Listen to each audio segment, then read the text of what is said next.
जादुई हथौड़े की कहानी। सालों पहले की बात है। गोपालगंज गांव में एक लोहार राम गोपाल रहता था। उसका एक भरा पूरा परिवार था, जिसका लालन पालन करने के लिए उसे कई बार दिन रात काम करना पड़ता था। रोज की तरह आज भी काम पर जाने से पहले राम गोपाल ने अपना खाने का डिब्बा बांधने के लिए अपनी पत्नी से कहा। पत्नी जब डिब्बा लेकर आई तो राम गोपाल ने कहा, मुझे आज आने में देर हो जाएगी, शायद मैं रात को ही आऊँ। इतना कहकर राम गोपाल अपने काम पर निकल गया। काम पर जाने का रास्ता एक जंगल से होकर गुजरता था। वहाँ जैसे ही राम गोपाल पहुँचा, उसे कुछ आवाजें सुनाई दी। जैसे ही राम गोपाल कुछ पास गया तो उसने देखा कि एक साधु भगवान का मंत्र जप करने के साथ ही हंस रहे हैं। हैरान होकर राम गोपाल ने पूछा, आप ठीक हैं? उस साधु को राम गोपाल नहीं जानता था, लेकिन साधु ने एकदम से उसका नाम लेकर कहा, आओ राम गोपाल बेटा, मैं तुम्हारा ही इंतजार कर रहा था। मैं भूखा हूँ, मुझे अपने खाने के डिब्बे से कुछ खिला दो।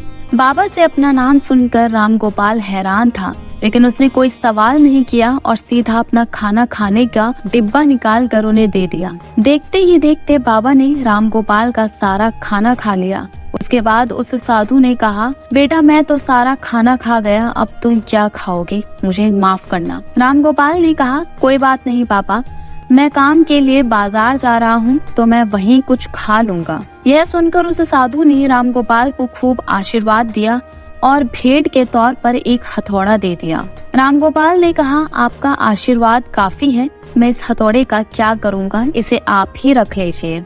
साधु ने जवाब देते हुए कहा, बेटा यह मामूली हथौड़ा नहीं है, यह जादुई हथौड़ा है जो मेरे गुरु ने मुझे दिया था और अब मैं तुम्हें दे रहा हूँ। क्योंकि तुम्हारा दिल साफ है, इसका इस्तेमाल अच्छे कामों के लिए ही करना और किसी दूसरे के हाथ में इसे कभी मत देना। इतना कहकर वह बाबा वहाँ से अदृश्य हो गए। राम गोपाल अपने हाथों में हथौड़ा लेकर बाजार में काम करने के लिए चला गया। औजार बनाने से पहले उसके दिमाग में आया कि आज इसी हथौड़े से लोहा पीटता हूँ। जैसे ही उसने लोहे पर हथौड़े से चोट मारी, वो सीधा औजार बन गया। दूसरी चोट में लोहे के बर्तन बन गए। राम गोपाल समझ गया कि यह सही में जादुई हथौड़ा है। वो जो बनाने की सोच के साथ लोहे पर चोट मारता, लोहा सीधा वही बन जाता। जादुई हथौड़े की वजह से राम गोपाल का काम जल्दी खत्म हो गया और वो अपने साथ ही उस जादुई हथौड़े को घर ले गया। इसी तरह रोज राम गोपाल उस हथौड़े से जल्दी काम खत्म कर लेता और कई बार ज्यादा बर्तन बनाकर उन्हें गांव के लोगों को भी बेच देता था। धीरे धीरे उसके घर के हालात पहले से कुछ ठीक होने लगे। एक दिन गांव का मुखिया उसके घर आया और बोला, हम गांव वालों को शहर जाने में बहुत ज्यादा समय लगता है, क्या तुम अपने हथौड़े से गांव और शहर के बीच आने वाला एक पहाड़ तोड़ने में मदद करोगे? इससे बीच में एक सड़क बना लेंगे और गांव से शहर का सफर आसान और छोटा हो जाएगा। मुखिया की बात सुनकर राम गोपाल ने उस जादुई हथौड़े से उस पहाड़ को तोड़ दिया। मुखिया और गांव के लोग बहुत खुश हुए और उसे खूब शाबाशी दी।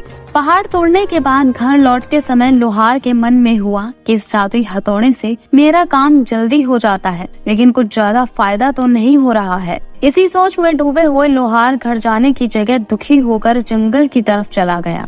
उस जंगल में वही साधु बाबा लोहार को दोबारा दिखा। लोहार ने उन्हें अपने मन की सारी बातें बता दी। साधु ने कहा, इसका उपयोग सिर्फ औजार और बर्तन बनाने व पहाड़ तोड़ने तक सीमित नहीं है। इससे तुम अपने मन का कुछ भी बना सकते हो और किसी भी कठिन चीज को आसानी से तोड़ सकते हो। राम गोपाल ने अच्छे से साधु बाबा से उस जादुई हथौड़े को इस्तेमाल करने का तरीका सीखा।